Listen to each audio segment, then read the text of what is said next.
Imagine stepping into a sprawling, multi-million-dollar mansion, where the air is thick with the scent of fresh paint and polished marble. This is a home that exudes wealth and success, a testament to the lives of its owners. But as you walk through the grand entrance, your heart begins to race.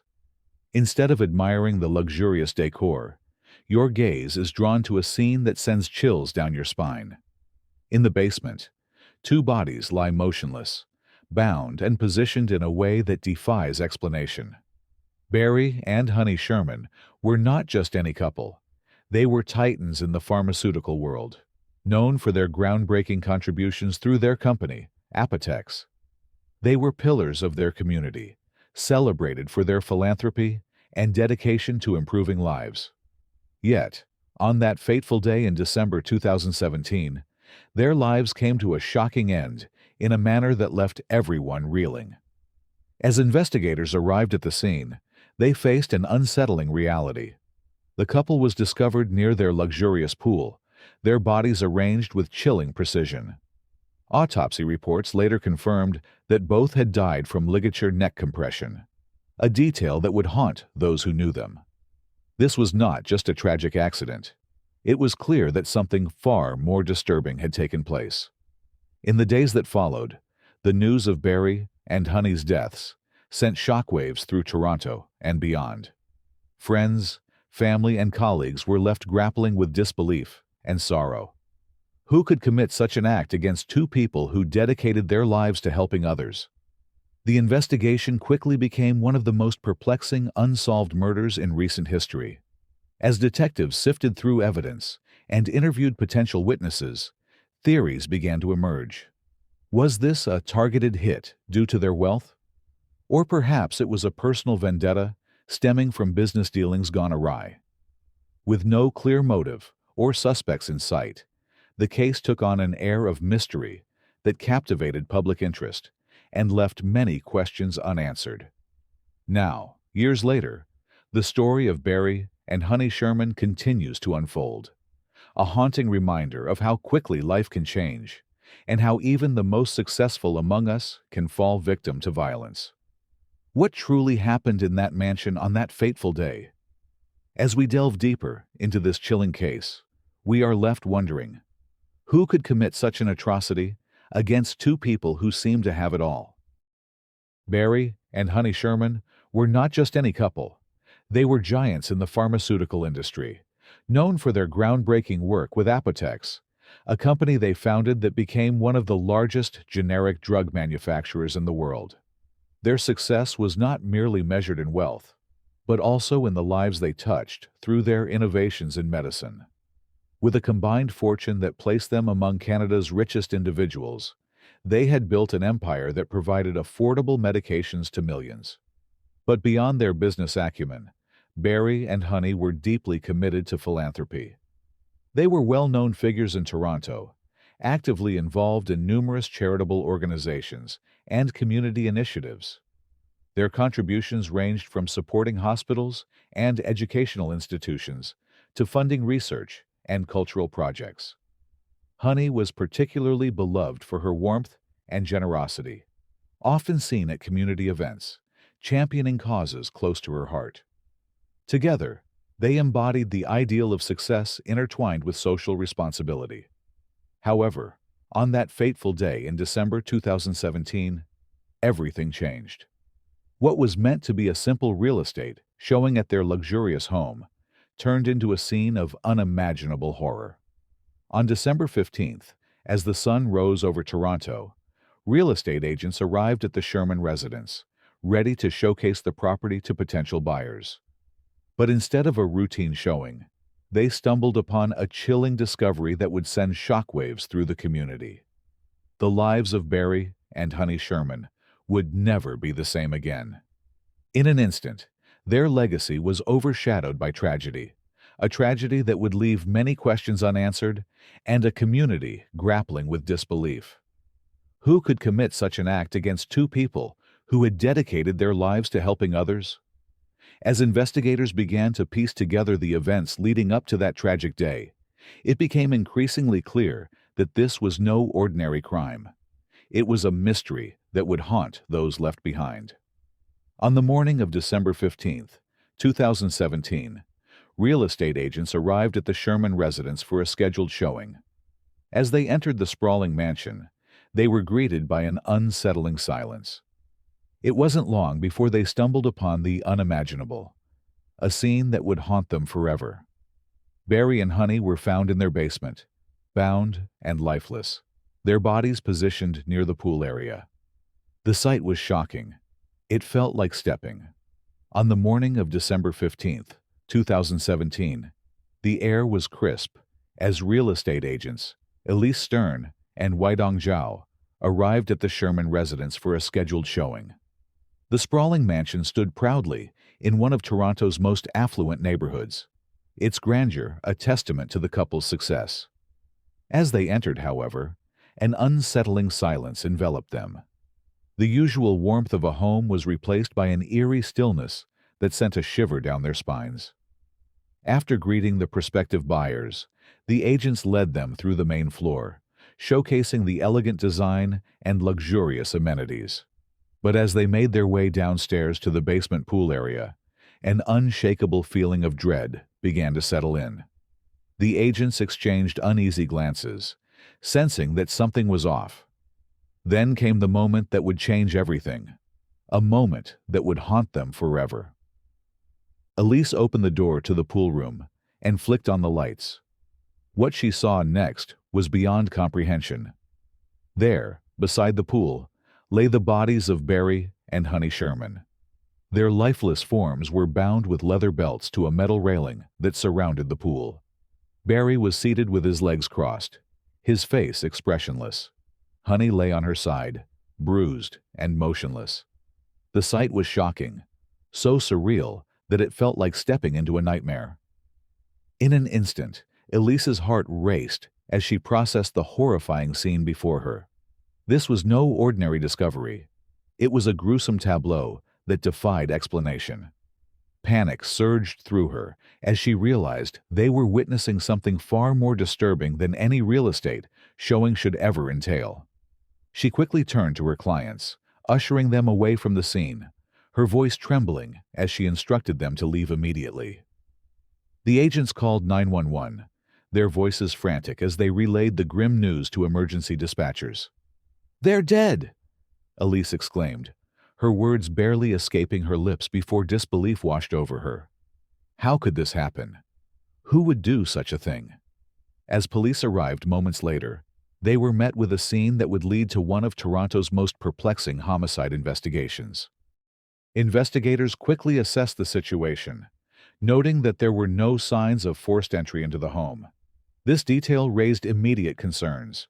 Who could have committed such an act against two prominent figures without leaving a trace? The bodies were positioned in a manner that suggested something calculated had taken place. Autopsy reports later confirmed that both Barry and Honey died from ligature neck compression, a chilling revelation that indicated foul play rather than an accident or suicide. As detectives began their investigation, they discovered further unsettling details surrounding the crime scene. Honey's cell phone was found in an unused bathroom, a location she rarely visited, suggesting she may have attempted to call for help during her final moments. Meanwhile, Barry's gloves and paperwork related to their new home were left scattered just outside the garage door leading to the basement pool area. The positioning of their bodies raised even more questions. Why were they found in such an unusual arrangement? Barry's right leg, crossed over his left, mirrored a sculpture located in their basement, a detail that would later send chills down investigators' spines as they contemplated whether this was merely coincidence or part of a twisted message left by their killer. As news of their deaths spread through Toronto and beyond, shockwaves rippled through the community. Friends and family struggled to comprehend how two individuals known for their generosity and kindness could meet such a tragic end. The investigation into Barry and Honey Sherman's deaths had only just begun, but already it was clear. This was no ordinary case. It was a complex web of intrigue and mystery that would leave many questions unanswered. The details of the crime scene were chilling, and the atmosphere was thick with tension as investigators arrived at the Sherman residence. Barry and Honey Sherman were discovered in their basement, their bodies positioned in an unsettling tableau beside the pool. Both were fully clothed, yet the circumstances of their deaths suggested something far more calculated than mere chance. Their hands and feet were bound with leather belts, a macabre detail that indicated a deliberate act of restraint. Barry was found seated upright, his legs crossed in a manner that seemed almost serene, while Honey lay beside him on her side, her face marred by visible injuries. The stark contrast between their usual vibrant lives and this horrific scene was jarring. The ligature marks around their necks told a grim story. Autopsy reports would later confirm that both had died from ligature neck compression, a method that left no doubt about the foul play involved. As investigators combed through the scene, they noted the unsettling arrangement of the bodies. The belts binding them to a metal railing ensured they remained in that position, as if staged for an audience. Rigor mortis had begun to set in, suggesting they had been there for some time before discovery. This was no random act of violence. It felt orchestrated, as if someone wanted to send a message. The crime scene revealed additional layers of complexity. Honey's injuries were particularly concerning. While there was minimal bleeding, the bruising on her face indicated a struggle. The absence of forced entry raised immediate questions. Who could have gained access to their home without leaving a trace? This detail alone sent chills through investigators as they considered the implications of someone familiar with the couple's routines. Surrounding the pool area, the opulence of the home stood in stark contrast to the horror unfolding within its walls. The luxurious decor felt hauntingly out of place against the backdrop of such brutality. As detectives examined every inch of the space, they uncovered evidence that hinted at a deeper motive behind this crime. There were no signs of theft or robbery. Instead, it appeared that Barry and Honey had been targeted specifically for reasons yet unknown. The layout of the crime scene suggested a level of intimacy and knowledge about the couple's lives. Whoever committed this act must have understood their habits, their schedules. How else could they have struck with such precision? As investigators continued to piece together the evidence, they faced an unsettling truth. This was not just a murder. It was a carefully planned execution that left more questions than answers. In the days following the discovery, police began to shift their focus from initial theories to a more complex narrative involving personal motives and potential enemies. The chilling realization set in. Barry and Honey Sherman were not only victims, but also figures entwined in a web of ambition and rivalry that may have ultimately led to their demise. As details emerged about their business dealings and personal relationships, it became clear that this case would not be easily solved. The crime scene stood as a grim reminder of how quickly life can turn from success to tragedy. Each detail uncovered painted a picture of two lives cut short under mysterious circumstances, leaving behind a community desperate for answers. Initially, the police response to the discovery of Barry and Honey Sherman's bodies was cautious. Upon arriving at the scene, investigators treated the deaths as suspicious, but stopped short of labeling them a homicide. The circumstances surrounding their deaths were perplexing. The couple was found in a position that suggested foul play, yet the absence of forced entry led authorities to consider various possibilities. Was this a tragic accident? A murder-suicide? The questions loomed large, casting a shadow over the investigation. As detectives began their work, they quickly recognized that this was no ordinary case of violence. Evidence began to mount, and it became increasingly clear that Barry and Honey had been targeted. The nature of their deaths sent shockwaves through their community, igniting a sense of urgency among investigators. They meticulously pieced together the couple's last days, searching for any clues that might illuminate the path to their killer. The autopsy reports provided critical insights into the couple's tragic end. Both Barry and Honey died from ligature neck compression, a method that indicated they had been strangled with some form of binding. This detail was pivotal, It ruled out the possibility of an accidental death or suicide. The forensic pathologist's findings confirmed what many feared. This was a calculated act of violence. As detectives delved deeper into the investigation, they faced numerous challenges. The lack of physical evidence at the crime scene complicated matters. There were no fingerprints or DNA left behind to guide them toward a suspect. The absence of forced entry suggested that whoever committed this act was familiar with the Sherman home, someone who could easily navigate its layout without raising suspicion. The investigation took on an air of complexity as police began to explore potential motives behind this heinous crime. They examined Barry's business dealings, which were extensive and often contentious. As a billionaire in the pharmaceutical industry, he had faced his share of rivals and disputes. Could one of these adversaries have harbored enough animosity to resort to such extreme measures? In January 2018, as pressure mounted from both the public and media for answers, police shifted their stance. They began to treat the case as a targeted double homicide rather than a murder-suicide, a conclusion that came after significant scrutiny and criticism regarding their initial approach. The Sherman family had retained private investigators who uncovered details that contradicted early police theories, pushing authorities to reconsider their narrative. As the investigation progressed, it became evident that Barry and Honey's deaths were not isolated incidents, but rather part of a larger puzzle involving personal relationships and potential threats. Each lead was meticulously followed. Detectives interviewed friends, family, and associates in search of anyone who might have had motive or opportunity. With each passing day, the mystery deepened. The police faced mounting pressure to solve a case that had captivated not only Toronto, but also the world beyond.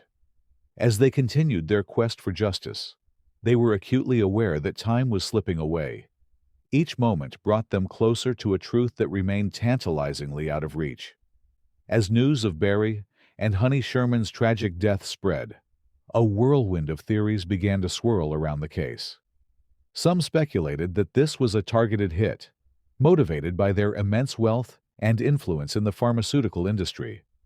The couple had built a billion-dollar empire through Apotex, and with that success came potential enemies.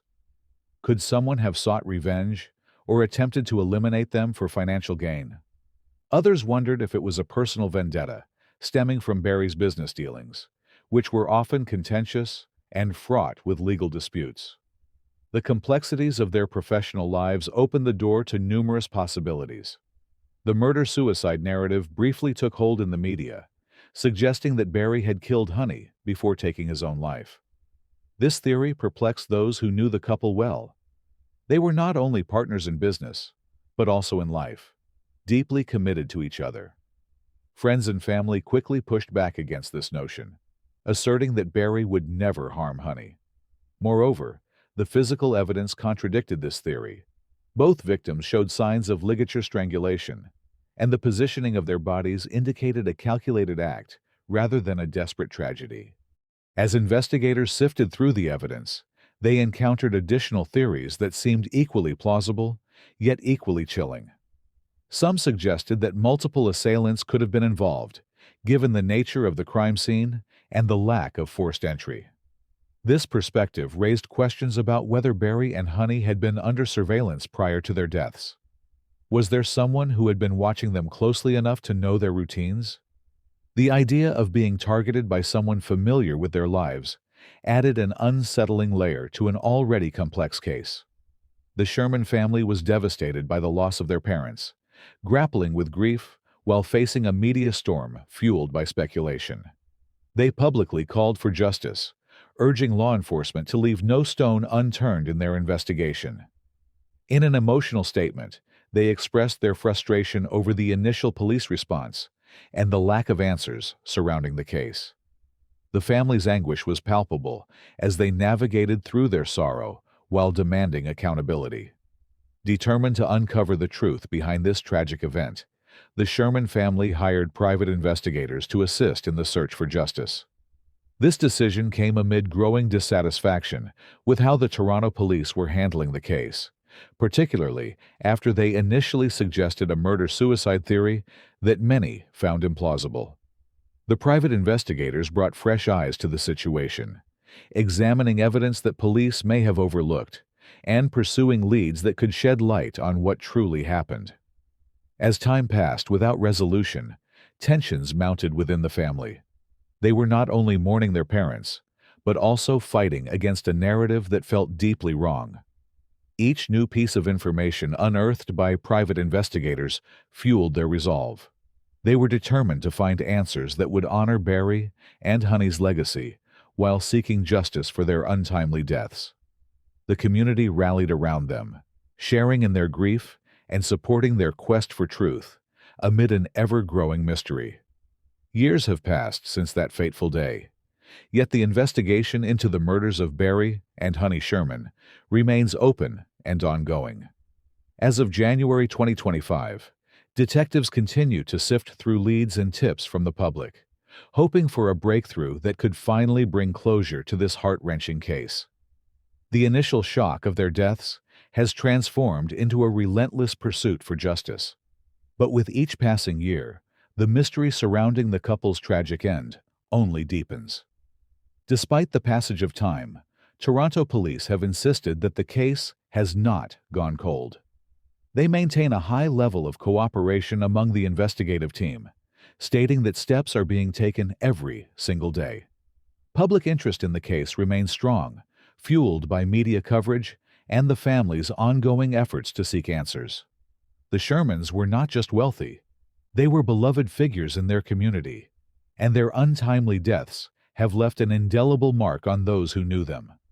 Recent developments have added layers to the investigation.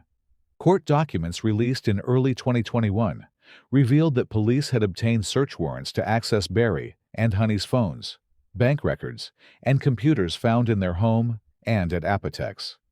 These revelations sparked renewed speculation about potential financial motives behind the murders. Just weeks before their deaths, Apotex had lost a significant court case involving a drug patent and had laid off numerous employees, events that could have created enemies. In addition to financial motives, investigators have pursued various leads over the years. Security footage from around the time of their deaths captured an individual walking suspiciously near the Sherman home, a person whose identity remains unknown, but who has been described as a key figure in the investigation. Detectives believe this individual may have had a connection to the crime, raising hopes that new evidence could emerge from this lead. The investigation has also expanded internationally, with police exploring potential links to other countries. This development suggests that investigators are following a trail of money that may lead them beyond Canadian borders. The complexity of this case is staggering. It involves not only local inquiries, but also potential connections to international networks. As public fascination with the case endures, so does the family's determination for justice. In a bold move to encourage information leading to an arrest, Barry and Honey's family announced a staggering reward of $35 million, one of the largest ever offered in Canada for information related to a homicide. This incentive reflects their unwavering commitment to uncovering the truth behind their parents' deaths. The tragic story of Barry and Honey Sherman serves as a haunting reminder of how quickly life can change. In an instant, a couple who dedicated their lives to philanthropy and community service became victims of a brutal crime that left their family and friends shattered. Their legacy, marked by generosity and compassion, stands in stark contrast to the violence that took them from this world. As we reflect on this case, we are left with lingering questions. What truly happened in those final moments? Who could commit such an act against two people who had spent their lives helping others? The impact of their deaths rippled through their community, leaving a void that has yet to be filled. Friends and family continue to mourn the loss of Barry and Honey, grappling with the unanswered questions that haunt them. The investigation remains ongoing, but with each passing day, the mystery deepens. leaving many to wonder if justice will ever be served. As we conclude this chilling tale, we invite you to ponder the complexities of this case. What do you think happened to Barry and Honey Sherman? Could it have been a personal vendetta, or was it something more calculated? Your thoughts and insights are valuable as we seek to keep their memory alive and honor their legacy. If you found this story intriguing or unsettling, don't forget to like this video and subscribe for more true crime tales that delve into the darker side of humanity. Share your thoughts in the comments below. What theories do you have about this case? Your engagement helps keep the conversation going as we strive for answers in a world where some mysteries remain unsolved. Join us next time as we explore other unsolved mysteries and true crime cases that continue to captivate and perplex.